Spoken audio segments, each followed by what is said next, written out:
Welcome back to Story Deep Dive with Rachel and Dana. This is a podcast where two book coaches, editors, and besties discuss books not as readers but as writers to draw inspiration from great books and have plenty of laughs along the way. Today we are going to be talking about the plot of Broken Harbor by Catherine Cowles. But before we do that, as always, I literally haven't seen Dana since we went on break. It has been approximately 3 to 4 weeks since we've last spoken. So we have a lot of catching up to do, and you guys are invited to join us as we get a little bit caught up. So Dana, tell me what's going on over at Danja Tales right now. First of all, the fact that you started putting clips on Instagram, I was like, Dana, why are you always frowning? Like, I'm always frowning. Okay, I will tell you, because one time I posted a clip, because listen, dear listener, okay, I am just a dumb millennial trying to use social media, and it is not going well. Okay, so I'm like pulling clips from Riverside, because Riverside is like, we have a selection of clips that might be useful. And the first time I did it, I didn't realize like some of the editing that I could do, and so it would just like, because it would try to vary the appearance, right? It would like flip over to you, but you're not saying anything because you're listening to me, yak on. And so one of the ones that I posted, you commented, you were like, what is the RBF situation going on over here? Like, why do I look so mad? And so I started like editing it, started like switching it over so it's just speaker view, to try to help with that, because like when we're listening, normally we're just we're normal, we're just listening. So I'm trying to learn so that way like it's not just stone face. I'm already on the struggle bus, so you need to go ahead and make sure you tag your girl. So yeah, I am trying to not having resting bee face at all. If I look like I have a scary Joker smile, then this could be in a clip. Also, should I tag you if you don't say anything? Like, I didn't know if it does you any good if it's just you listening to me yak. Okay. Girl, listen, anything fabulous for people to find you, and I need to start putting up some too. I'll start putting up some too. We're gonna do it. Oh my gosh, we're gonna be two editors who also exist on social media. I hate it so much. I hate it so much. Social media is a scourge on our society, and I hate that I have to participate. This is awful. What she really means is we love you and we want you to follow us. Follow us on Instagram and watch us. Listen, me and my cheap Canva graphics, okay? Just follow us and enjoy. You. Don't be trying to talk about my friend. I'm proud of you. I saw it the other day. I was like, come on. Thank you. Listen. She's trying. It's rough out here. I made a little tip. I was like, listen, y'all, listen. Okay? Listen, Linda, listen. It's hard out here in these streets, okay? Oh my God. Which, listen, and this goes right to my, like, so one of the things, I'm so glad we're talking about social media because this is so true. And I kid you not. Like, I realize that on a given day, I am the person that I can totally be in my own company. I was watching an interview the other day with Kiki Palmer and Oprah. She was like, what is your guilty pleasure? She's like, I could just be by myself. I don't need nobody. I was like, girl. Speaking your language right there. Then that should be a love language. Just leave me alone, right? Like, I don't even. So with that said, other than me yapping, literally, I've been going through this process of figuring out what I want to do when I grow up when it comes to being on social media. I feel that I just don't. It's not even that I don't get it. It is not even that I don't go on there sometimes. Give me a cute kid baby or a dog video and you have me. But the way the algorithm is set up, if you heart one dog video, every other video is dogs. Oh my God. This is a good idea. Okay, can I tell you, just so likewise, my feed is awash in videos of otters. I watched one cute otter video and it was so wonderful. But now Instagram is like, oh, I see that your only interest in life, the sole thing you want to see is otters. And the weird thing is like, they're kind of right. I'm like, I don't know. I might just drown. And then you said, Dana, don't heart it again. Don't, yes. But I can't help it. It's a cute video.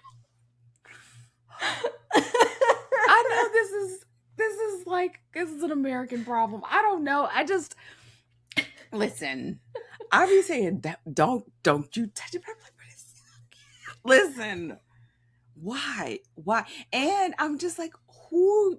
Yo, this I promise it's not gonna be a soapbox. But who decided that you get to follow people, but none of the people that pop up in your feed are who you follow? Oh my Why God. follow people? I'm so confused. Yes. Confused. And Literally, I will get a video that you posted. I follow you on Instagram.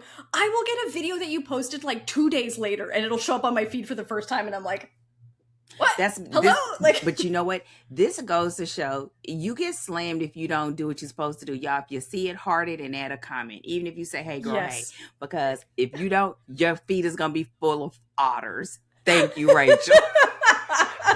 This is a public service announcement. And I'll be like, but otters are cute. Data focused. Well, and the worst part too is that the way that the algorithm works, and all of the other algorithms learned this from TikTok, right? Is they're not just looking at did you heart it, they're looking at did you watch it? Watch it.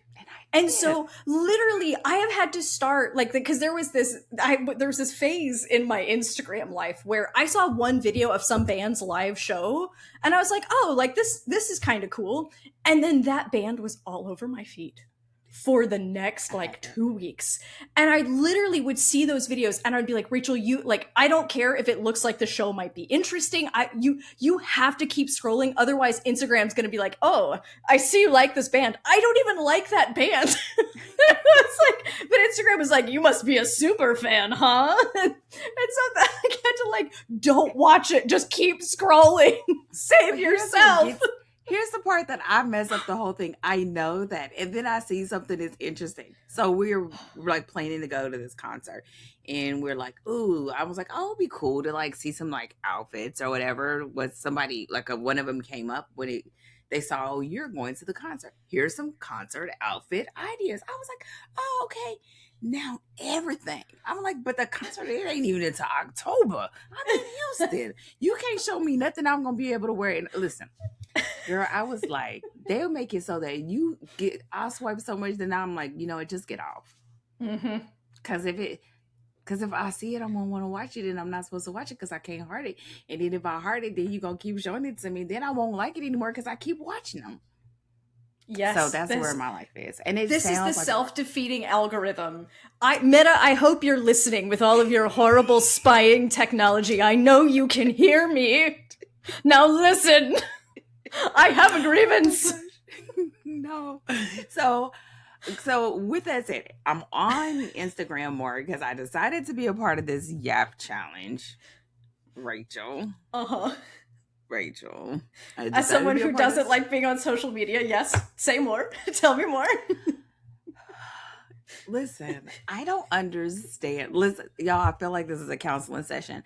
I don't understand how I have no problem talking, but to talk and do it on there just feels like you are asking way too much of me. Like, I feel like you should be having fun and everybody makes it look like having fun, but I'm not having fun. And and it feels so odd to compare like how I'm feeling with the Yap challenge with right now. I'm still in my 75 spin the block challenge, which I'm absolutely loving. And that juxtaposition has my head spinning like, why is it that I love this? Why is it that I don't? And I am trying to, no, I'm not going to say trying because that feels like there's no try, there's to do. I'm banning myself from talking about like what I don't want to do. So what I'm going to talk about is what I want to do. Is starting to like dissect like what are the conversations that I want to have. I feel like what it is brought to the surface to me, it feels like an echo chamber. And part of the thing feels like an echo chamber because of the algorithm. Yes. But the other part of the echo chamber feels like because there's this huge pull towards being a content creator or whatever, versus it being, no, I want to talk about stories and I want to talk about characters and I want to talk about books, and not in a sense of like book talk, let's bash whatever, but as in like a conversation and just aiming to figure out how to adjust my brain and the subject matter in a way that fits in the container that it must fit in to work. And I Yeah. don't know if that is Yeah. humanly possible. I don't fully even know what I'm asking for because I Mhm. don't know what's going on. And and that's how I feel today. Yeah. So so I don't know. So with that said, the 75 days that, like, because we haven't talked about, like, it's been going great. But well, on the flip side of feeling like, how do I transfer that feeling? And the fact that I've been getting some really good ideas about what to share. I think the things that I'm posting have been good and Mhm. they've been received well. Good. But I don't know. I don't know. I feel like I'm just here. Yeah. And I feel like it's a good idea. I don't know, right? It's like, I feel like it's a good idea. But on the other side, I don't. But I will say that when I am posting things and it ends up coming back in a um, Q&A call or Mhm. a one-on-one, I'm like, okay, like I can see people are watching it, but people Yeah. who are already following me or getting a reply to a newsletter and whatever, I think Yeah. that's good. So I don't know. I feel like it's just about figuring out, I guess, what your angle is, and not in a Yeah. bad way, but like your perspective that you want to highlight on this platform. And I Yeah. don't know if I clearly know that, and I don't know if doing the Yap challenge is helping with that, Mhm. because in all, I don't know if I want to do it either way, whether I'm Yeah. yapping or I'm talking. I prefer long form anyway. Yeah. But yeah, so I don't know if that's an update or if that was a rant or if that was somebody please save me. But I was here for every second of it. I loved it. I don't care what category it falls under. I listen. I warned the people up front. I was like, I have not seen Dana in 4 weeks. Okay, you guys are invited to me asking her questions about what's going on over there. So I no, got what your I came question, for. no, your questions look like a deer in the headlight. Like, girl, I can't even help you. That's what your questions right Well, now are. that's the problem because I know as much or less than you do because I I feel am. like I know a lot. I just don't feel like it always transfers. No, and I don't think so. And I think like this actually is, and the reason that I think this conversation is even relevant for writers is like writers are having to do the same exact thing, right? Where Mm-hmm. they are having to, and I think I don't know, my experience as well has been like it's difficult because all of my like so much of my work comes through my website and referrals, right? Like that's where like a lot of my or like right speaking for Pro Writing Aid and stuff like where I go and do events and stuff. And so social media is like what like I know what I'm supposed to do, but that is like it's boring or it's not interesting or it feels like it doesn't fit with like just like you said, right? Like the things that I enjoy talking about or the things that I find meaningful. Like, you know, you've got book talk, and that's like where we just all give like spicy takes on books, like, or have like controversial like arguments. And I'm like, or we could talk about the 4 act structure and how great it is and like how it like works and, you know, these kind of things. And this is something that authors are going through right now as well. Is like, okay, I need people to find me, so I need to make content so people can find me.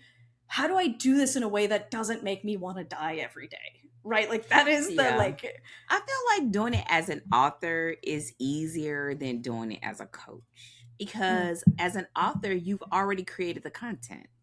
yeah. Right? You're just pulling out your hooks. You're just sharing quotes or reviews. I mean, and it may be because I've just done that for so long. That's probably what makes it even more frustrating, because I have, like, Yeah. I understand and I get that.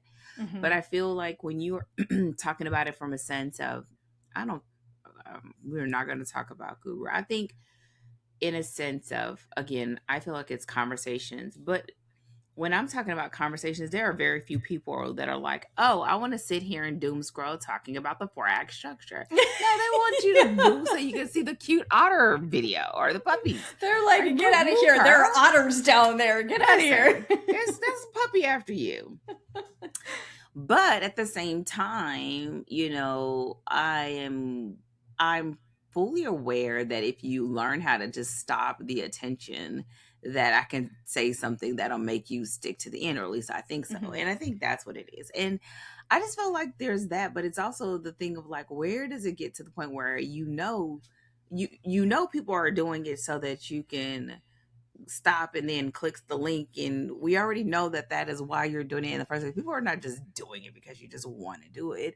So then why can't we just get over all the other stuff and say, let's talk about this and just be done with it? But why can't it just be like, we all know why we're here? Exactly. Why can't we just have a straightforward something? So I'm going to listen, what I have decided is I'm going to keep doing it. I'm going to find a way to make it feel like something I get to do versus something that I have to do. And I'm still in the transition of that. Yeah.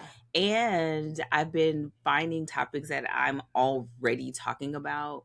Yeah. Even though I don't normally always believe that. Like, I'm like, what are you already talking about? I talk about a whole bunch of stuff. So what do you stop on? So I don't know. But what I'm already talking about and highlighting that, I don't know. So we shall see.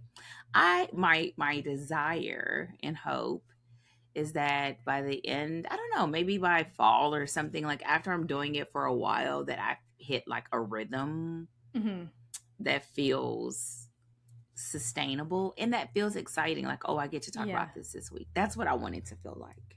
Yeah. And so we shall see. That and batching. I'd love to be able to do batching, but I don't have enough to talk about to be a batching. Like, it would sound insane. Yeah. The problem is you have plenty to talk about.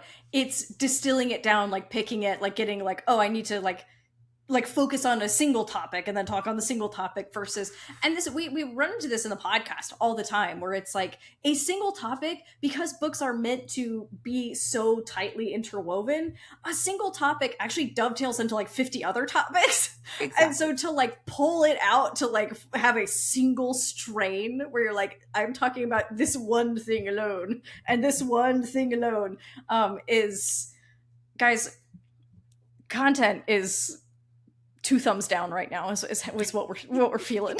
We're just struggling. And we're trying. And then like the single thing, it's not even the single thing. It's like a single thing in 30 seconds, a single thing in 1 minute, a single thing in hook, takeaway, like all this.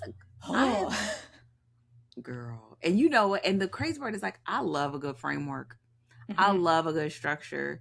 But for some reason and I feel like it's just, I think there's going to be one day where I'm going to just make one of them like, oh, I get it. It just hasn't happened yet. Just got to keep getting those reps in until suddenly one hits and you're like, the insight, it happened. I hope so. Oh my goodness. Please happen now. Okay. What about you other than me and my social media woes? Oh, this sort of turned into like also my small talk, because the reality is you and I are in the completely same boat where, you know, we're really working on, you know, trying to figure out like what kind of content is both meaningful, like for viewers, for audiences. Cause like, I don't want to just talk about like stuff that nobody cares about, like, right? So like what's meaningful, what's helpful. And also like, cause I think I also am much more like long form oriented. That is way like, I love doing newsletters, right, where I just like write about a topic and it's still fairly concise because it's in an email, but it's sort of got like one nice kind of juicy takeaway, but kind of translating that into content is not as obvious as it feels like it should be, and especially like honestly Instagram is so much not to my taste because of the emphasis on short form content. So that's something that we're working out over here as well. Is like, okay, what is our take on content? What is our approach to content? And so working out like a strategy, and then you have to implement the strategy and see if it works. Exactly. And then you just got to keep doing it and like start building up. You got to get your reps in, and then you got to get that feedback so that you can kind of start to say, okay, we need to tweak this thing, or this works better than this thing. And that feels like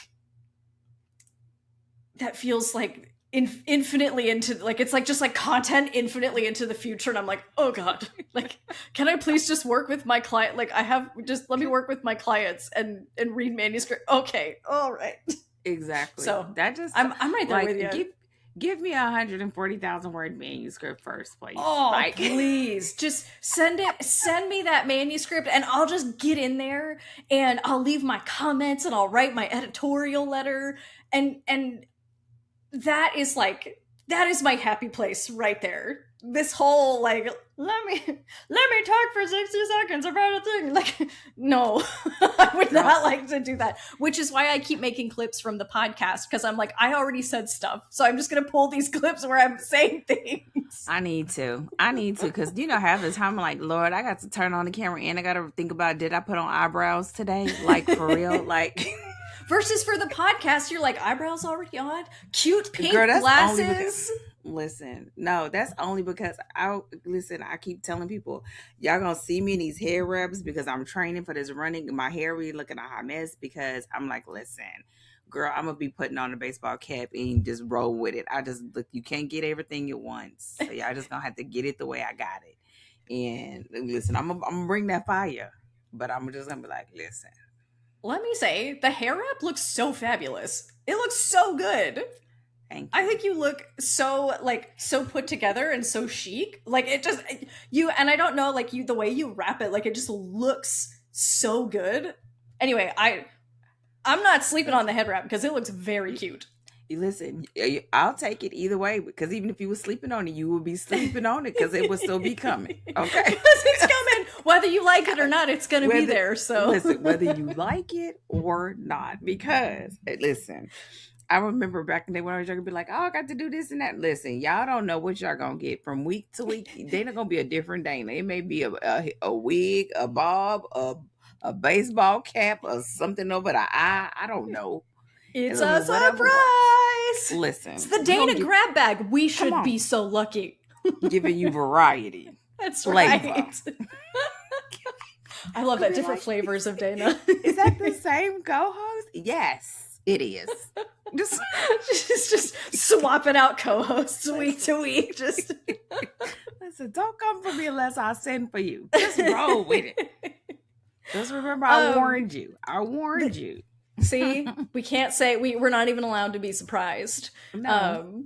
So, as a matter of fact, speaking of content, this is in fact our content, which we create. This is the one form of content we have managed to consistently create for going on 2 years. Okay, So, come on. That's another reason why we should be posting it. Because Yes, ma'am. we're bringing it. We are man. I'm telling you, I'm trying with the clips. It is agony, but we are trying with the clips. So that we can create more clips to put short form onto our Instagram. This is my very clumsy segue. Forget it, guys. Listen, we're gonna jump into the summary, okay? Oh my gosh, you are so fired. We're gonna go ahead and dive into discussing the plot of Broken Harbor. And to do that, to kind of tee us up for our conversation, let's go ahead and dive in with our summary. Dana, if you would give us that. And we're doing the blurb again like we did last month because it just makes it easier. We'll see how this goes. Okay. Since the moment our lives fell apart, the only thing that mattered was making a good life for my son, a life where he was happy and safe. I just never expected to find that safety with a hockey player known for his brutal dominance on the ice and his recklessness off it. But Copeland Coulson is so much more. The gentle way he makes sure we're okay, the playful care he shows my son, the way he truly sees me. When we talked about this earlier, sorry. When my life comes apart yet again, it's Cope picking up the pieces. Now we're living in his house, eating his incredible chef worthy meals, and it's not just my son who's falling, it's me. Because when Cope touches me, I lose all sense. I'm no longer thinking about staying safe. I'm thinking about how my skin ignites with every glance, how I come undone with the barest brush of his fingertips. And when we give into temptation, I'm lost. But Cope has secrets, and so do I. And when the forces from our past emerge from the shadows, there's nothing they won't do to end our happiness once and for all. We talked about this. We did. We right did. before we started the show, Dana was like, "Oh yeah, the blurb is written in first person, so that might be a little weird." And then we're like, "Ah, it's fine." And then you had to be like, Man. "And then when he touches me, I come Oh my, undone." And you're like, "This come on. is weird." So the hot touch of Cope Coulson aside, Dana, what are some of the kind of like overarching topics? Since this is a Dana pick, which you guys heard that blurb, you knew it was a Dana pick. Nobody was questioning that. Um, what are some of the kind of overarching topics you want to talk about today? One of the things you all will hear me say over and over again as we go through this month in this particular book, this is one of those books for me that it's not like, oh my God, I love this so much, but it is a perfect book to look at some of those foundational things and have a really enjoyable read. And so there are a literal million things that I could talk about, but the ones that I want to make sure that hopefully we don't miss out on is I absolutely love the inciting wound and how she sort of sets up this story. The fact that you have a romance with a prologue is not very common, but she uses this prologue in a way that we've talked about a lot on this podcast about how you set up reader expectations for the kind of story that they're going to get, and she slam dunks that. Another thing that I would love to talk about that is sort of on that same continuum is the fact that this story does a great job of how she escalates the stakes. You have a story that is a sort of small town sports sort of hockey romance, but she raises the stakes to a life or death stakes. And these are regular schmegular people, other than the fact that, I mean, he's a rich hockey player. I mean, they're everywhere, right? But bum, bum, bum. Okay. Um, but to take a story that is like small town romance, small town cozy, and to be able to take it to life or death stakes and it goes there smoothly, I just feel like it is a really great thing while still keeping it small town and still keeping the things that we love about small town romances. And the other thing that sort of piggybacks on that is the fact that this is a story again with regular people. And I think that's a great thing. And what I mean by that, we're not talking about someone that's in law enforcement. We're not talking about organized crime. And I think that's a great note. A lot of times now, when I'm talking to students, they think to have something with suspense, they're thinking mafia or organized crime. And a lot of times people don't want to deal with that morally gray aspect. This was regular sort of life or death stakes that you could see happening, give or take. I mean, there are some other things that sort of bump into it, but I think she did it in a way that shows you that there are so many options if you want to add in suspense, which is helpful for people that feel like they don't want to write a romance that's just about the romance. And so this again was really, really great. The final thing that I want to talk about, and I think we'll do like weave it throughout this is an amazing story to talk about tropes. We talk about tropes. If you're in romance, you hear about tropes. But the reason why I think it's a great conversation to have around this story is because she used tropes in the right way. Well, first of all, whoever gets tired of tropes? Nobody, not in romance. But what I mean by in the right way is picking tropes that not only appeal to what is trending and what people are looking for and what readers are looking for, but selecting ones that have affect the stakes, that affect the story progression. Yes, he was a hockey player, but him being a hockey player up against her wound significantly. The fact that she was a single mother, that affected how she made the decisions that she made when it came to the romance, when it came to the stakes, when it came to the environment, and a lot of the things that she was up against. And so I think this is a great way. If people hear tropes and their immediate thing is, oh no, I don't use tropes, right? Like clutches pearls. Look at this. Look at this. Because what you're doing is giving the readers what they're looking for, and then you're like, let me show you how to do it. And I feel like it's a pro move, and we see that in this story. And I'm sure there's a couple of other things that I'll sprinkle in, but those are the high things I want to make sure we touch on. Perfect, perfect. Yeah, and one of the things, some of the things that I'll be kind of layering in with your points is, and this actually kind of it fits sort of nicely with like the tropes, but also the kind of small town aspect is how useful it is to have kind of multiple threads or points of conflict in the story where you've got Sutton as a single mom, she's trying to get this bakery off the ground, and then Cope is kind of having he's working as the little league, or I don't know, is it called little league when it's hockey? I don't know. He's being a coach, but he also has some stuff with his career going on, and the opportunities that it really creates for like scene variety, right? And how much you can really leverage those details to make the story feel multi-layered, but also like more interesting because for to put it sort of crassly, it gives your character something to do, like in the scenes and outside of just we're supposed to be romantic and developing romantically, right? Mm-hmm. So I want to talk a little bit about how those work so well in this story. I also want to talk a little bit about conflict, and that kind of breaks into sort of two separate points here. So number one, now I'm going to tell you guys, it's going to verge into mild spoiler territory, but not precisely spoilers, I don't think. But the story doesn't have like a super formalized breakup scene. And I want to talk about sort of what quote unquote breaking up kind of looks like in this story and what the story gains or loses with that, particularly because this is one of Dana's like favorite topics is why we love a good breakup scene, and its sort of importance in the genre. And so this is like, I was like, this is the perfect opportunity for Dana to like lay some knowledge on us about like why we should embrace the breakup scene and not run from it.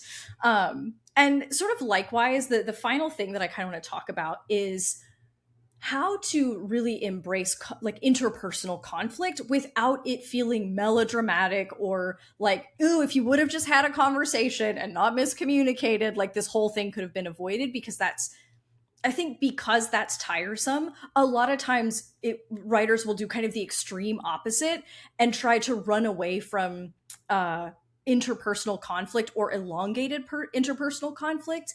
And then you kind of also lose something there as well. So I want to talk about the opportunities that really presents in a story. So on that note, let's go ahead and start by talking about, since you talked about the inciting wound in the prologue, and that's like just the whole beginning of the story, let's just start at the beginning and talk about setting up, that prologue and that wound and what that does for the story. Mm-hmm. Well, we know that we have character. Well, let's start with this for a second because it's really helpful. If number one, if you haven't read it, read it. I mean, you don't have to, but I mean, dang. Okay. So it just makes the conversation easier, right? Okay.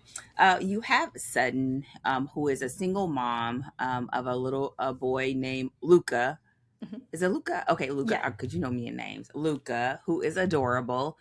And you have Cope, who is a sort of star hockey player who's having some issues on the ice and is sort of taking during their downtime, going back home, and he is coaching a summer hockey camp for kids at the ring where he used to like he grew up in with his old coach.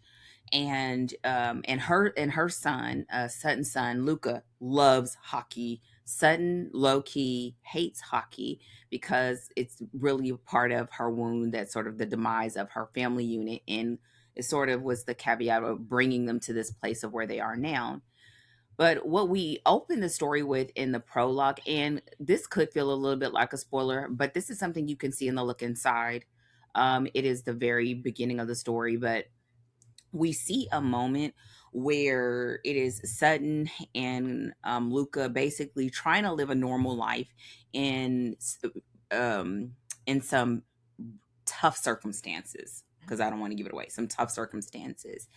And then all of a sudden, it goes from single mom just trying to like budget money live in this small apartment, trying to make the best out of a very difficult situation, to going really south, really fast, to the point where you're holding your book and you're gasping and you're like, wait, what just happened? And when that happens to me, I automatically flip to the cover of the book as if it's going to tell me something, like Dana. Illuminate this like crystal ball. Like, tell me, crystal ball, what do I see? Like, Dana, this is the book you thought it was, and it just threw you for a loop. And the reason prologues are not common in romance. Mm-hmm. And prologues, most of the time, if you ask a coach or editor, they're going to usually tell you, don't do a prologue. And I don't give that advice anymore. I give it with really interesting parameters. I also personally don't like that sometimes what people will do instead is write a prologue and basically call it chapter 1. I hate that. But whatever. I mean, you didn't ask me, but you kind of did if you're listening. And so, so you see this moment that goes south fast, and essentially we are watching the wound that she's sort of wrestling with. Of course, it needs to be expanded. It needs to be like, what happened before? How did you get to this situation? And that's what unfolds over the story. So the wound sets us up for that, but it also sets us up for an understanding that this is not just your regular small town romance. Mm-hmm. And this is one of the things that you've talked about that you hate. You feel like a little bit bamboozled. You wouldn't say it that way, but you feel like, okay, well, if you would have just told me that this is a regular romance, but he's just a mafia guy, I would have understood. I wouldn't have been looking for it. Yeah. And in this book, she's just like, don't get it twisted. Don't get too comfortable. Because once you have that moment and you go to chapter 1, you're like, wait a minute. Mm-hmm. Now they're in this small town and she's a baker. She has a bakery, and things are not perfect, but they're not like what they were in the prologue. And so that automatically sort of sets you up for, wait a minute, what's going on here, in a good way. Yeah. And again, I feel like it's a setup so that not just we understand where Sutton is coming from, and we are a little bit like protective of Sutton and Luca, right? We're protective of them, and we see them kind of going on with their lives, and we feel so excited and proud. But a part of us is like, but wait a minute, that didn't just disappear. And this is what we want. We want open loops. We want things that have us as the reader talking about the characters, talking about the situation, moving forward with their lives. But at the same time, she does a great job of making sure we never forget what happened in the prologue. And so there is that sort of inciting wound, and it's this setup that lays a foundation that she delivers on. And this is a great way to see doing a prologue, adding in suspense in an environment that you may feel like it's atypical. Also, I think it's a good way. I don't want to say it's a cheat. I think it's a good way. This is the way I would normally tell my clients. I think when you do something like this, it's a good way to give yourself some runway. Meaning you set it up, is really good. You knocked it out the park, and now you kind of can exhale a little bit and like, okay, let me tell you a story.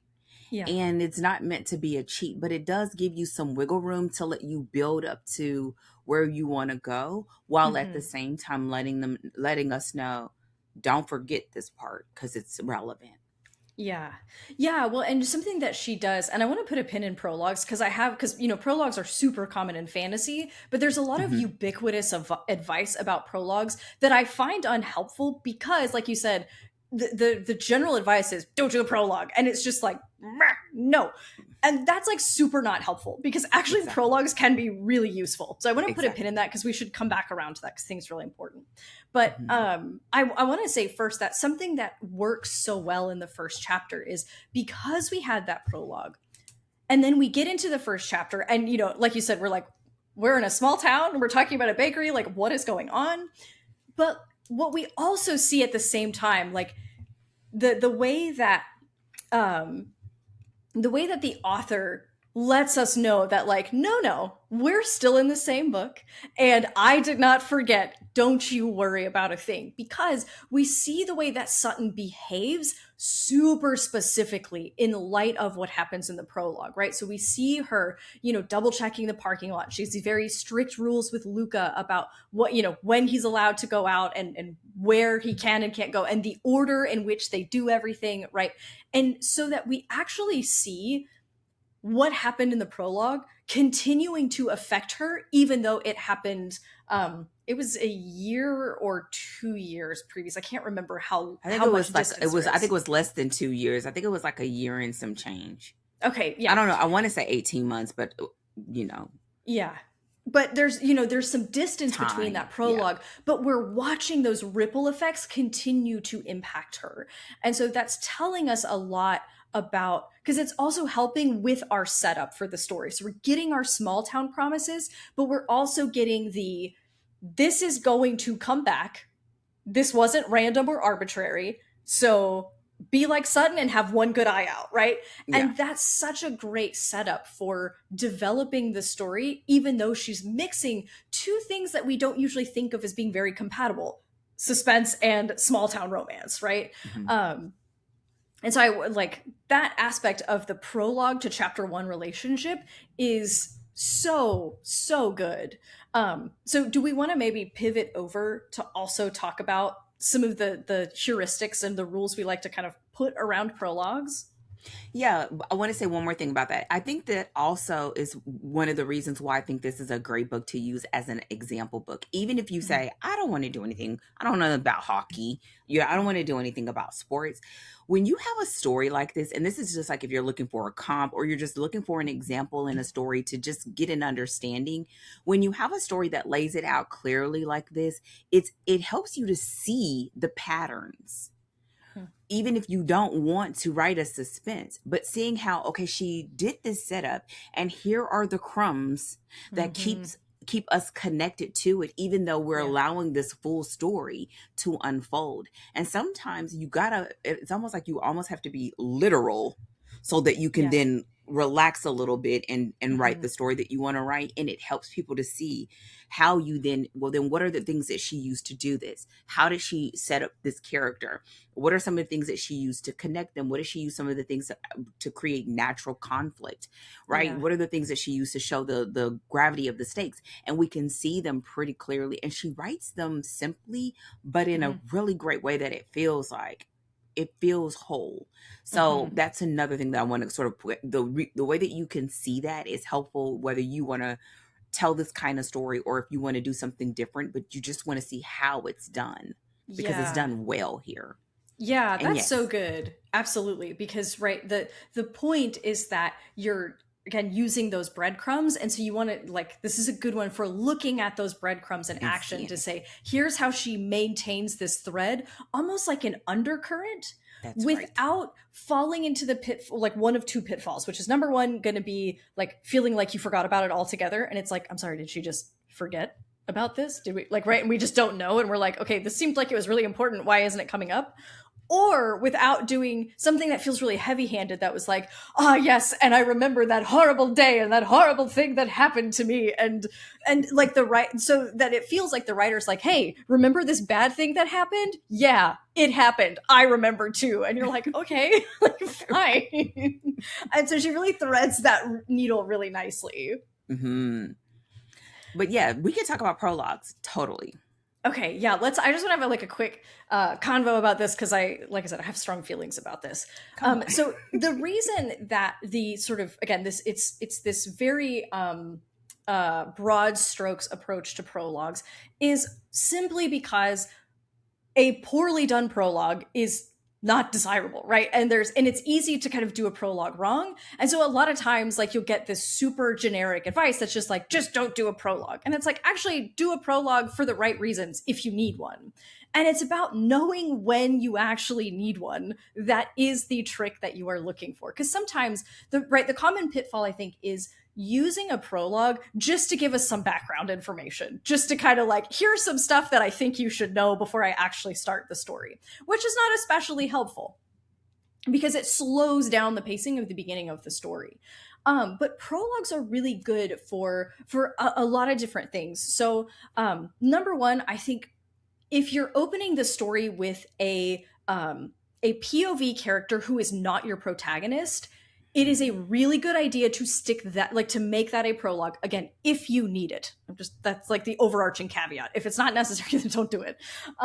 But if you need that, what putting that in the prologue does is it almost kind of segments it off from the rest of the story a little bit so that the reader is not confused when chapter 1 opens with your actual protagonist's POV. And we see this with Mistborn, right? It actually opens in Lord Tresting's POV, and then we also get Calcier's POV. And that's kind of like setting up the story. Calcier is a POV we are going to see repeatedly throughout the story, but Vin is really our protagonist. But Vin's POV is the one that opens chapter 1. And so if you're starting with a POV that's not your protagonist, that's a really good instance in which to use a prologue.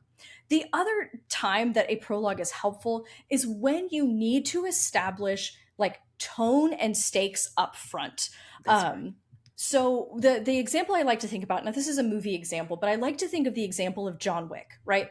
So the movie John Wick opens with his big old SUV kind of rolls up and it like bumps into like a curb or whatever. And, you know, John Wick like staggers out and he's like, oh, I'm John Wick and I'm injured. And he's like, you know, he drops down and he's like laying there and he's, you know, bleeding. And it's establishing, it is always. And what it's doing, it is telling the audience, this is where we are going. And the reason it is important is because the first 25% of John Wick is just John Wick being sad. Like, right? Like the first 25% is actually setting up what is motivating John Wick. And again, this is not, I feel like I always have to like make caveats about this stuff. Like this is not permission to just drag your feet in the story. Okay. This is not what we are doing.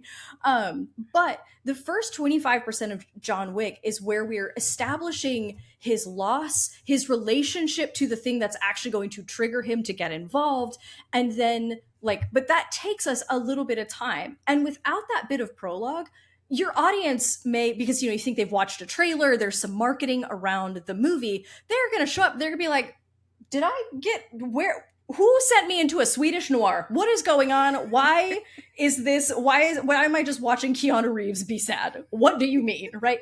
And you might sort of disorient the audience, like, against the promises that you've made. So by putting that piece there in front, and that's exactly what happens with this story, is like letting us know this is where we are going. And, you know, also, if you want in, come on. If you don't, then you should put the book down. This is where we are going. Now, let's get on our way there. And you've established the promise and the tone and the expectation for the reader to then lean into the ride so that when they see this sort of almost feeling of like slight topical change in chapter 1, they know like it has already been established where this book is going. And those are two of your like really key kind of heuristics that you can use for determining your prologue. If it's just for a bunch of backstory, then no, probably you don't need it, you know? So those are some of my like key measures that I use for prologues. What about you? How are you kind of talking your clients through and helping them? Yeah. First of all, I think you said that so plainly. I wouldn't have said it so eloquently, but I will say the latter is sort of like what I see a lot in romance, like being able to establish the stakes in the conflict. And your example of John Wick was perfect because it's sort of like what I was saying, like it's giving you some runway.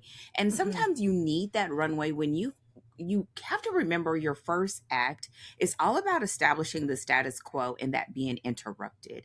And sometimes you need to. Now, in that case, I think we needed to feel sad for him because he was about to bring the heat, right? Yes. And you were not going to have any empathy for the man that's killing everybody because he killed his dog. And so, and we needed to understand how much he needed that dog because he was sad, you know, like, so, but in stories, I think there's also for me this moment of that there is something that is seated in the prologue that we need to hold on to. And it's not necessarily here. And if you're not watching this on YouTube, I'm pointing to the front of your head, but it's somewhere over to the side.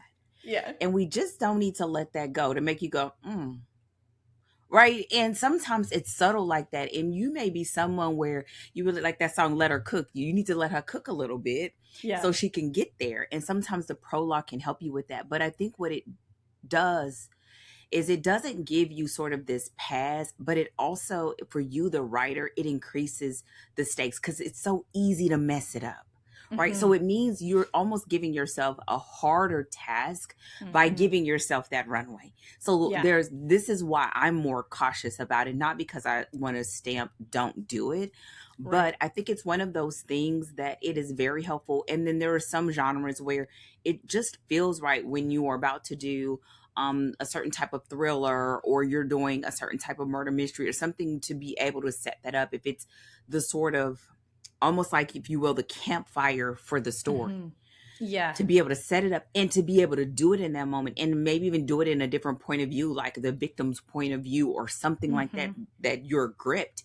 And now we get to say, okay, here's how we could get there, or here's what happened, or here's the fallout, or here's the, and then you sort of begin to sort of like, okay, let me tell you the story. Yeah. And it's not a literal thing. And I am of the mindset that every story needs something different. So I don't like just slapping don't do it. But I do think it's one of those things, because people here don't do it so much, that you want to handle it with care. Yeah. And you want to make sure, like in this story, that you crush it. So it's something that, don't do it arbitrarily. If you think you might want to, do it and keep going, and then come back around after you've written your story, or you've thought through it, or you've sought counsel with your editor or whatever. Don't be talked out of it because that is said. But at the same time, don't be lazy. Yeah. That's just the best way to say it. Just don't be lazy, right? If it's giving you the pass to be lazy, then go ahead, just cut it out. You'll think of something 10 times better, I promise. Yeah. But at the same time, don't just slap no on it, because if you look at a number of our stories across the podcast, many of them have prologues, and they work. And I think seeing that, it's just one of those things of like, there are times when they work, but because of the stigma, if you will, you just have to really do your due diligence and know that you need to bring it. And if you're not going to bring it, just stop. Yep. If you're going to be, just don't. Yeah. With great power comes great responsibility. You know what, Rachel? And hear me, I'm just don't. Great power. She's going to motivate you. Great power. So this is what you see here. And I would even say that her doing this it placed us in the position that you were not going to be surprised. You were surprised in a good way, and that you didn't feel like you were being bamboozled, because you knew up front. And there was even some moments in the beginning, I told you, I was like, wait a minute, like, do I want to keep reading? And it gave me the chance to say that. So when it went to chapter 1, and I'm like, oh my God, Luca's so cute and her bakery's so cute. And like, wait a minute, what is this? I was pleasantly surprised. So yeah, definitely. Yeah. And this is actually a really great springboard to kind of talk a little bit more about, how she sort of handled this suspense thread within a small town romance, and bringing in those life and death stakes. You want to talk a little bit about that? Quite honestly, other than the fact that well, first of all, I love that the suspense of it is connected to a romantic relationship. I think there are so many threads that she uses here that comes back to the heart that this is a romance. Yeah. And sometimes when you're doing something with suspense, or you want to put it in there, suspense is like a bossy, elbowy person that's taking up too much room in the airplane or something. Like, it can do that, and it can happen so fast, because with suspense, there's so many doodads that you can pull on, levers that you can use, interesting nooks and crannies that you can go into, that it can overpower and overshadow the romance if you really are a romance is first, suspense. Yep. And so here, what she did by having the prologue in the way that she did, we never lost track of the fact that in that moment, we saw that this wasn't just a regular bad boyfriend, bad ex-husband situation. And we saw that already. So we are sort of tipped off to the fact in the beginning, okay, that's looming out there. And the way that she sort of kept that fire kindled is letting us know that the big bad ex is still out there somewhere. And in a lot of ways, they're running, right? They're running without running, if you will. Like, they've put distance between themselves. So what happens is those life or death stakes that we saw did something that I feel like a lot of the books that we've read for me have just re-emphasized this because I'm awful about it as a writer. I'll admit it. I don't like people getting hurt. Like Yeah. I'm just like, some people going like, you die, you die, you die. I'm not. Everybody lives. Every pick that I bring is like, look at all the people in all of this. Girl. I was like, oh no. Who's the killer now? Everybody died. Look. So here, one of the things that I love is the fact that she set it up in the beginning where we saw that there are life or death stakes. So when we moved along, what those stakes do, and you didn't ask me this, but I feel like it's helpful. I know it's always helpful for me, but realizing that here is the lengths at which this story can go. And it establishes this spectrum. So even though when we move through Act One, we sort of are leaning more towards the everyday single mom struggling with financial concerns. I got a flat tire and don't have a man around to fix it, right? Those regular old schmegular stuff. Yeah. But we can't forget that she almost died. Right. And so here, those life or death stakes, she doesn't let us forget that. She keeps throwing a couple of logs on that fire.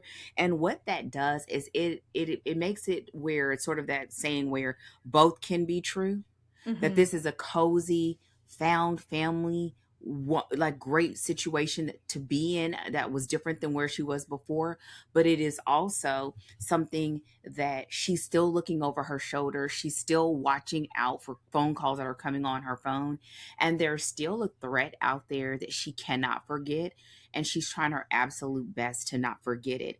And so we get both and in this situation.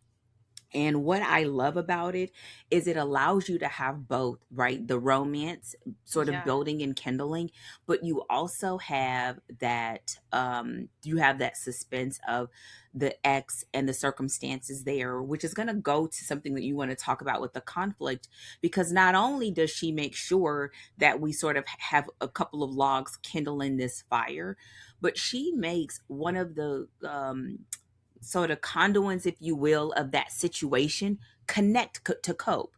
And he doesn't even realize it. But it becomes this huge neon sign in her mind of like, oh, hell no. Right?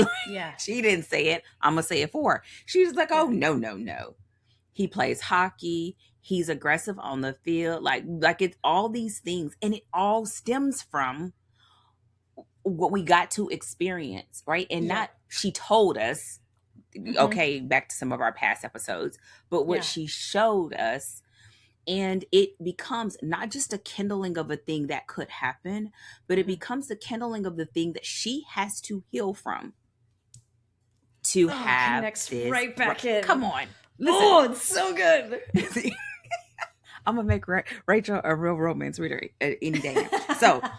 So this is why I feel like this is such a great example, because they're all intertwined, but they're intertwined in a way that it's not spaghetti, right? It's really clear, but it's clear in a way that you're so engulfed in the story, you forget that this resistance is coming from a very real place. You can be nice and you can be kind, but I thought somebody was nice and kind before. And look at what happened. Life or death stakes. Right. This is, again, why this is a great example, because it's sort of laid out plain so that you realize like yours may not be life or death stakes, but you should be able to tether back to that wound so we can understand what they're aiming to get over, how they're aiming to get over it, and whether you set up your scenes appropriately to be able to show that, so that when we get to the happily ever after, that is what makes it feel earned. And so there's so much I can say about it, but that's it in a nutshell. Yeah. Oh man, that was such a clean delivery. I was over here like, oh, it's so good. Oh, it's so good. Like she over here. Y'all can't see her. That is the most accurate impression of me probably that anyone's ever done ever. Is like the ridiculous, overly done hand gestures, and also the like. Sometimes when I get real excited, like the man voice comes out, and I'm like, "Yeah, do it!" Like, it just gets real weird. Or you, ooh. I mean, like, oh, like make like the stank face where I'm like, come on. And you're like, are you disgusted or are you like, this is great? I can't. It's all of it. But yeah, I love that point that you made of where like those external stakes, like they actually tie back into the internal arc that she needs to go on, right? So it's not Yeah. just like, oh, she's like, you know, a wounded lady who comes from this bad relationship, and it's like, you know, almost as though it's like she needs some kind of backstory, so this will be why she can't trust men, right?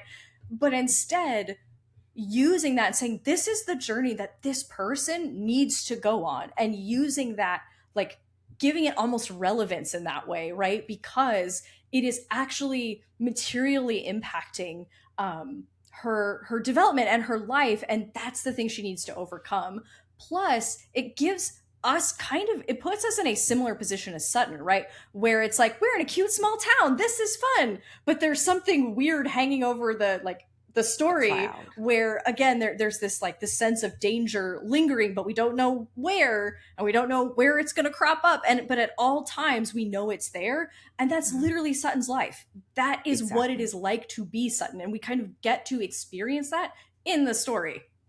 Oh my god, Well, that's that what I love. and what it also does, and as you say that, this is the point that it's sort of like, oh, um, what it allows us to do is almost have a sense of angst or anxiety for Mm-hmm. something because we don't know when. Yup. Right? We don't know when. And it's sort of like dragging that prologue with us because we just don't. Okay, I'm going to tell the story. I'm going to tell a quick story, I promise. Okay, so one day we are out for, like story time. Okay. One day we're out for a run, and not too far from our neighborhood is sort of like, I would consider it like a warehouse district, but it's really not. And what it is sort of like those barn kind of things that they're made of, like, I don't know. I want to say tin. I know it's not tin, but the Yeah, fabric is different. like Okay. metal. Yeah. So Mm-hmm. we're walking, and there's no rain and there's nothing over us, but we can hear something like, what is that sound? Mm-hmm. And so all of a sudden we're just walking, and then we look over and we can see the rain coming for us, and but it's crawling over those roofs so we can hear it, and it sort of feels like that in the story, right? Yeah. You see this thing and you can hear it coming, but it's almost like you're looking and you can't see it coming, and you can't see what direction it's coming from. And I think what that, well, not think, I know what it does is you don't fully get to relax, but that's what Mm-hmm. Sutton is feeling. You don't Yeah. fully get to relax, you don't fully get to trust what you see and what you're experiencing. And I think that's where having Luca and having him be such a wonderful kid and being embracing opportunities, and her trying so hard to be a good mom to him and ensure that he has those experiences, that it forces her not to keep looking for the rain, Mm-hmm. right? Not to keep looking for something bad to happen. And then a little bit, I mean, we already know, it sort of bites her in the butt a little bit. But yeah, I Yeah. mean, because that's a Yeah. great what great stories do.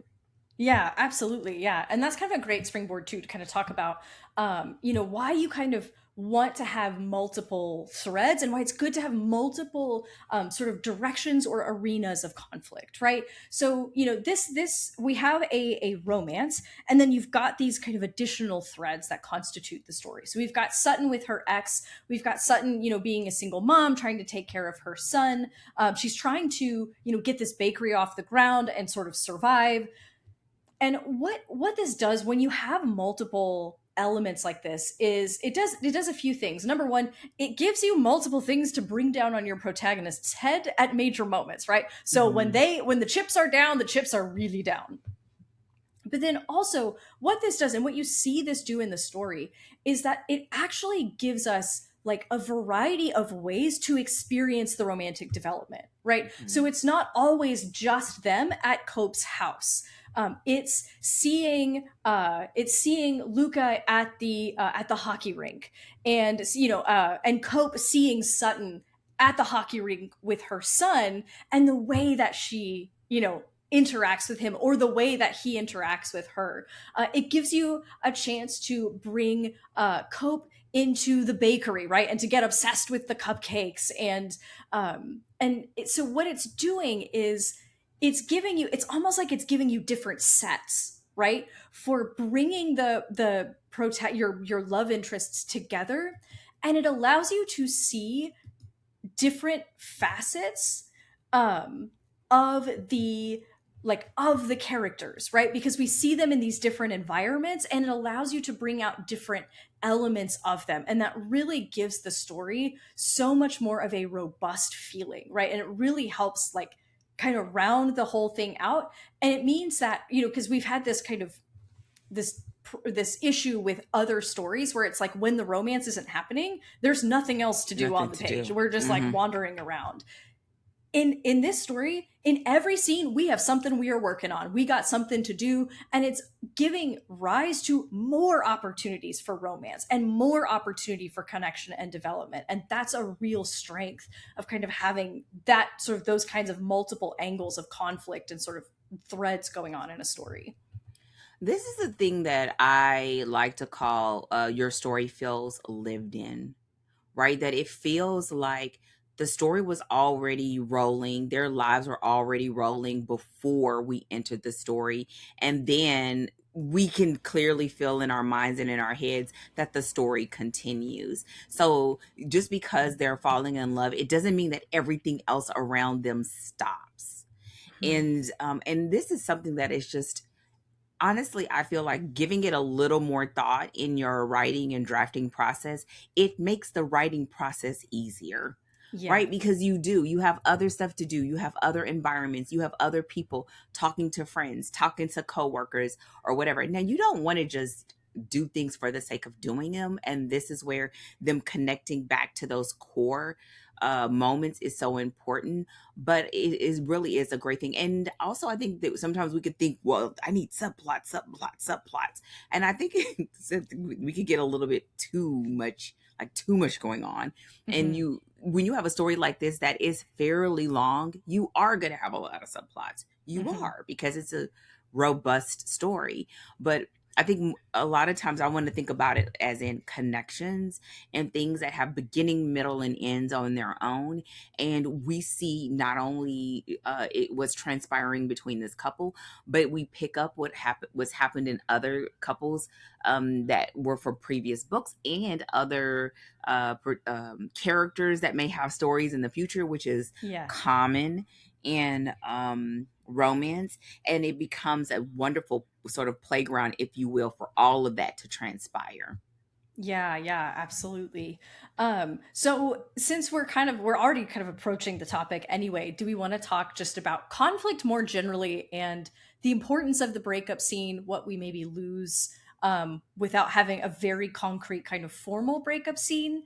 And just kind of, I'd love to hear your sort of take on how do you evaluate whether or not this story kind of sort of has a breakup scene, and what you think the impacts on the story are of the fact that we sort of have a breakup scene and kind of also don't. Exactly.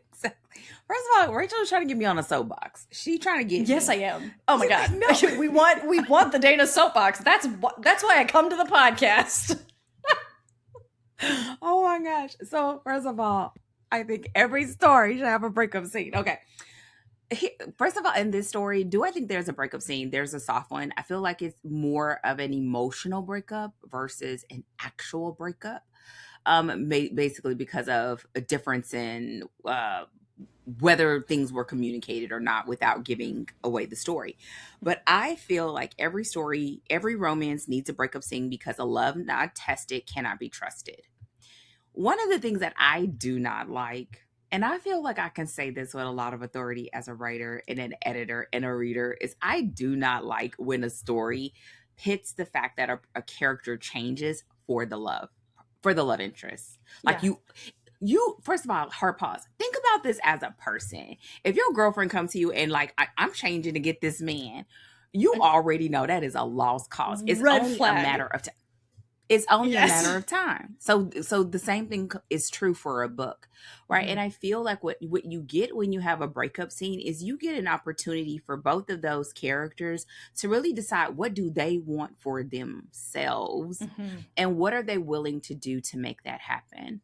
And so when I'm working with writers on their stories, what we're looking for then is like, who are they willing to become so they can be the kind of person that they want to be to accept the love that is being offered to them. You have people in romances that have deemed love not accessible, not desired, that it can be the form of hurt or trauma.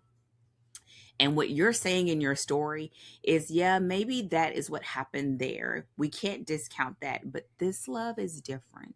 Mm-hmm. And here's why. And we've seen the demonstrations of that across the story.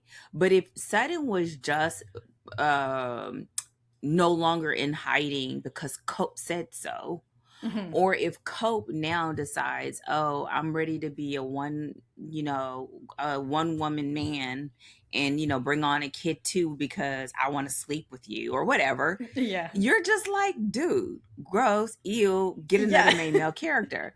Yes. And so, what it allows us to do is really see the transformation in those individual characters mature. Mm-hmm. So that when they come back together, they are whole in their own right. And then they get to accept this love.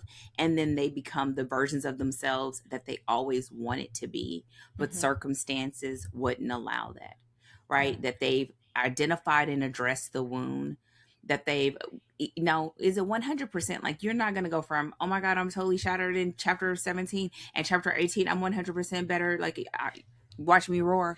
Like, Yeah. it's not 100%. But we should have, in all those other moments, saw the slow progression so that by the time they get to this moment, the hold that their wound had on them should no longer feel the same. Mm-hmm. But it means that they have to let it go.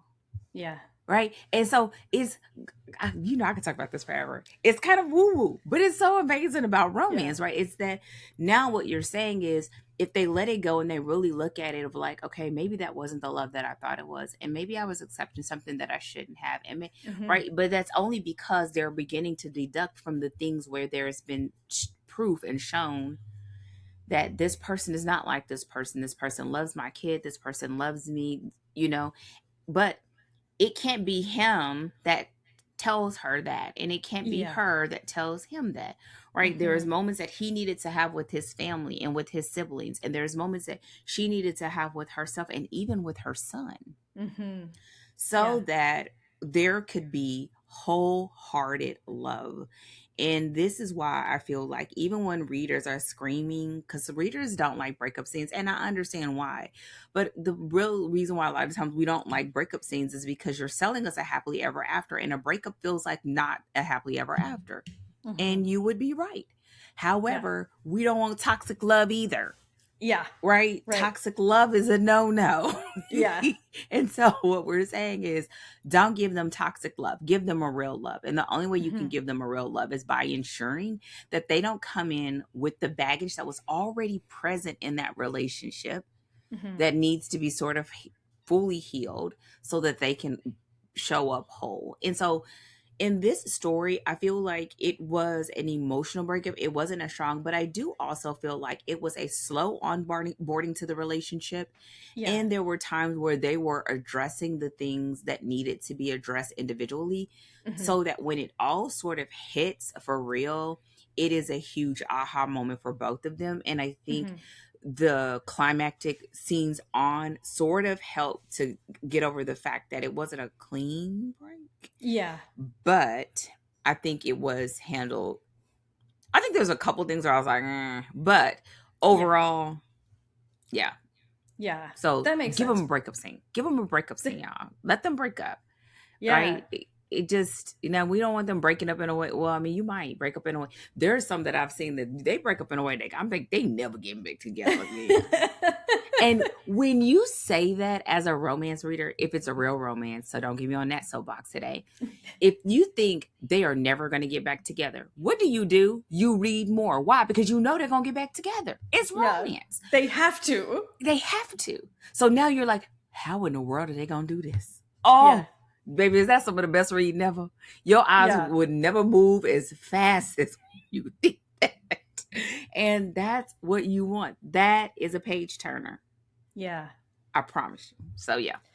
Yeah, well, and I think, one of the things that you're getting at, and this was sort of one of the things I just wanted to highlight, is that like interpersonal conflict and conflict with the love interest is one of the ways you put your character through their paces, right? Like, this is when we get into relationships, romantic relationships, but also like friendships, right? When we get into relationships with people, because the person we're in relationship with is different from us, it exposes us to our own blind spots and our own misunderstandings, right?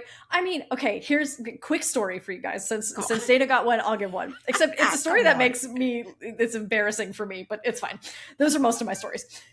When I was new in the business, Dana already had more experience than me, and we were kind of newly friends.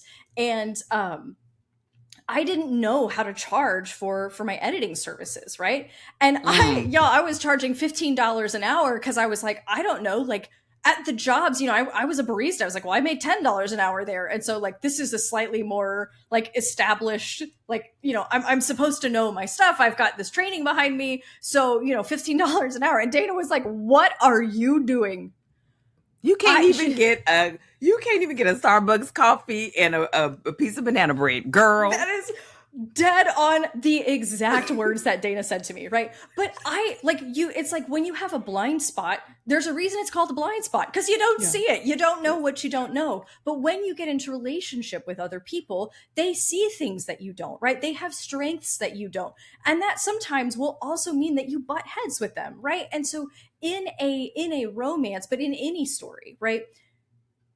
That's why, like, that's how you create compelling and convincing conflict, right? Is that you invite this character to be confronted by their misunderstandings and their blind spots, and they're going to have to reckon with that. And that means there's going to be a little bit of friction while they try to work that out. And that is good. That is good conflict. That is developmental conflict that is assisting them on their internal arc. And they need that, right? It's how they get feedback on where they're being crazy and where they're not acting right, because again, that's how it works to be human. And so that's kind of like, this plays kind of into the breakup scene, right, of like giving your characters the opportunity to have to face their flaws and to get those things exposed by being in relationship, because that's one of the ways that we learn and grow. Yeah, and at the end of the day, it's good storytelling, right? This is why readers will feel like, oh, or there's a little change in them as a person, or they see something a little bit different, because we get to witness the person wrestling with this thing that feels familiar. And it's one of those, I mean, honestly, it's the best part of storytelling and having the opportunity to tell stories. And I think a lot of times you have to remember, like, this story is happening to them right now for a reason, and this is the reason. Yeah, the love, that's a cherry on top. Yeah, right. That's just like, you get brownie points for just being a good person. But what it really does is a love becomes this catalyst for healing. A catalyst for them getting over to the other side of that wound that has been disruptive for their lives up until this moment, and that someone cared enough to see them enough to say, look, you got to take care of that. Yeah. They don't say it like that, but that's what they mean. You know what I mean? They'll tell you can't be charging $15 an hour. What you doing? Girl, and you be a nervous girl. No. But they, no. Girl, you can't even go to Starbucks. What you doing with your life? And people can roll their nose with Starbucks if they want, but she couldn't have bought nothing there anyway. It's true. I'm not in a position to be turning my nose up when I can't afford it. Oh my gosh. But you're so much better now. I am. I know. I'm approaching a decade of experience is how long I've been doing this, which is crazy. So there's one last thing on our list that you wanted to make sure that we covered. And this was really about tropes and how tropes are used in the plot. So I'm going to make sure you have a chance to like hit us with all of the tropey goodness going on in the story. And I'll say one thing before I say the tropes.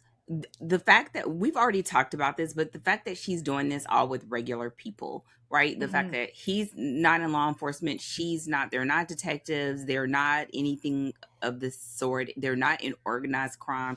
This is just regular people. I think that is another great reason to pick up the story. But when it comes to the tropes, because I think that's bigger, this is a great story to show how um, looking at tropes, whether they are trending or they're popular. I mean, hockey was just very popular for a while there. And I don't know why. I don't know much about it, but I've read a lot of the stories because they were just really popular. But here, what I love that she did, it wasn't just that he was a hockey player, but the fact that hockey in general and hockey players in general bumped up against her wound, right? The Mm-hmm. fact that he is someone that sort of has a wound that is around um, his parent. I'm saying it generally, y'all. I'm trying to, the parents and siblings and things like that. It will probably mean that he'd stay far away from a single mother, Mm-hmm. right? Like you just don't, he don't see themselves in a relationship, let alone a relationship with someone with a kid that could be, that feels permanent. And so having those tropes, not just being something that sort of is a magnet to readers, but that it has a sort of stakes and consequence to the plot and to the story. The fact that this is a beautiful found family story, Mm-hmm. like just the series, and I love found family stories, but found families. And you have this woman and this and her son who sort of are just out there and just trying to take care of themselves, being folded in by this family and protected and looked after by this family is one of the Mm-hmm. reasons why people love found families. And so Yeah. I think it's a very interesting case for if you're someone that you feel like, I don't want nothing to do with tropes, because people still say that, and I don't understand why they would say that still to Yeah. this day. You will see that. But the other part about it, then it makes for an even more enjoyable experience for your readers, because you're giving them what they want, and then you're giving it to them in a way that really matters, Mm-hmm. right? It matters to how she feels about him. And when she Yeah. sees the fact that she has a kid, and then we haven't really, we'll talk about Luca in characters, but the fact that Luca is sort of like this glue for them, Mm-hmm. right? It's not just a woman with a kid, right? It's a woman with a kid that loves this world that she is tolerating because she loves Yeah. her son, and she has good reason Mm-hmm. not to like it. And so I think this is a very great example of that, in that you can sort of have all these wonderful tropes come together and make for this harmonious sort of story where it's more than just he's grumpy and she's sunshine, right? Yeah. Even though I love good grumpy sunshine, but that they mean something, and it has consequence outside of just selecting them. Yeah, yeah, that's so good. That's yeah. I think she, again, just giving like yes, you have tropes, but like you can give them a purpose. Like they don't have to be arbitrary, and in fact, it's usually better if they're If they're not. not, So we yes. anchor them so it's all like flowing into right that foundational story that everything has a purpose, and Hmm. everything is serving the story for the better. Hmm. So that's oh my gosh, this has been there's so many things that, again, we still have only scratched the surface of like Yeah. talking about the Yeah. story. Are there any final just notes, any last things you want to say before we wrap our episode for the day? No, I think the final thing when it comes to plot, I think this is a great story if you're looking at a story through the lens of a 4 act structure. We don't have time to talk about it now, but just like I said at the top of the episode, I think this is one of those stories where if you just want a really clear, straightforward demonstration of a romance it is a romantic suspense. So if you want that, you're going to get that as well. But a straightforward romance that sort of hits the things, like a couple things are squishy but not Mhm. enough to disrupt anything. This is the one for those Yeah. reasons. And it's laid out in a very enjoyable way. The fact that she still manages to sort of, um, cause those highs and those lows to really play in our favor just makes it even better. Mhm. And I would say definitely read the story and look out for the other episodes in this podcast series. Yeah, absolutely, absolutely. Yeah. So on that note, we will be back here next week, same time, same place, to talk about the characters in Broken Harbor by Catherine Cowles. You can find us anywhere where you get your podcasts.